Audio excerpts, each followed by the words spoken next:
Сәлем достар, бүгін сіздермен бірге өте оңай және тез уақытта жасалатын пирог пісіреміз. Біздің пирогымыз үлпілдек болып піседі. Видеоны соңына дейін қарап, каналыма тіркелмеген болсаңыздар, тіркеліп кетіңіздер. Ең алдымен құрғақ ыдысымызға 2 жұмыртқаны салып, оның үстіне қантымызды салып, жақсылап қант ерігенше араластыратын боламыз. Бұл пирогты жасау үшін ешқандай таразының қажеті жоқ. Осындай кесемен өлшесеңіздер болады.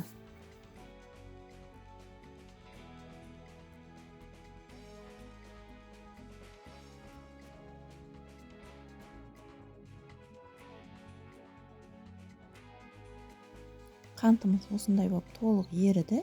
Енді үстіне кесемізді толтырып сүтімізді құямыз. Одан соң осындай мөлшерде сұйық майымызды құятын боламыз.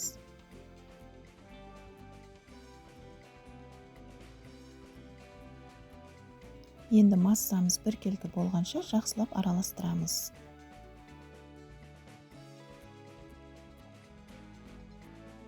Пирогымызға 2 кесе ұн кететін болады. Ұнымызды осылай бөліктерге бөліп салатын боламыз. Оның үстіне 1 пачка қамыр қопсытқышын барлығын салып жіберіп, жақсылап араластырамыз.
Мінекей 2 кесе ұнның барлығын салғаннан соң қамырымыз осындай қою болып шығады.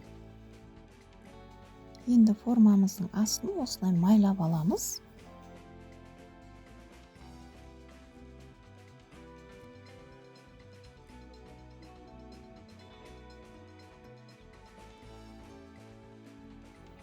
Формамызға қамырымызды құямыз да бетін жақсылап тегістейміз.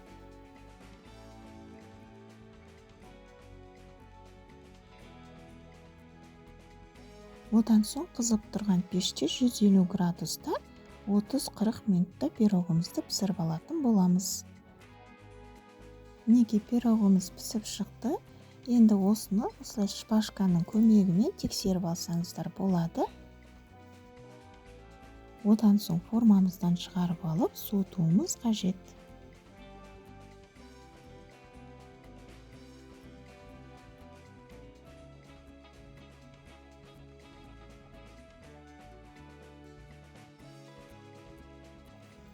Мінекей аз уақыт ішінде ешқандай таразының, миксерді қажет етпейтін өте жұмсақ, үлпілдек болып шығатын пирогымыз дайын болды. Рецепт ұнаса лайк басып, каналға жазылуды ұмытпаңыздар.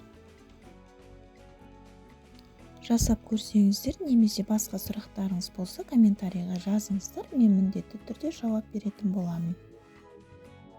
Назарларыңызға рахмет.